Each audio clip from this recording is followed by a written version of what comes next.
ကို focus ထားတဲ့နေရာမှာကို focus ထားတဲ့အတတ်ပညာတခုက professional ပြောင်းလုပ်မယ်လူတွေက pro ဖြစ်မှလားနားထောင်တာဖြစ်ပါတယ် pro မဖြစ် sorry ပဲစိတ်မဝင်စားဘူးအခုကဘာဖြစ်လဲဆိုငွေကြေးပေးပြတင်တန်းတက်တဲ့ခေတ်ကြီးဟုတ်တယ်ဟုတ်လူတွေကအချိန်အရန်အရေးကြီးတယ်တခုခုရမသွားဘူးငါက change တခုတောင်မရှိချင်ဘူးဆိုတော့ sorry ပဲ next time မရှိတော့ဘာလို့လဲ landing လောက်ရတာလူတွေအပြင်းဆုံးဖြစ်ပါတယ်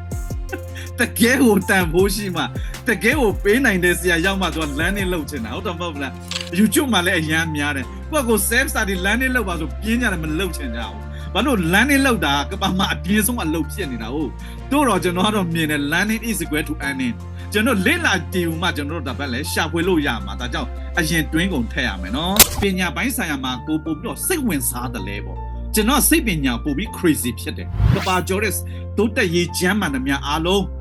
စိတ်ပညာနဲ့ကင်းတာတခုမှမရှိဘူး 80% စိတ်ပညာ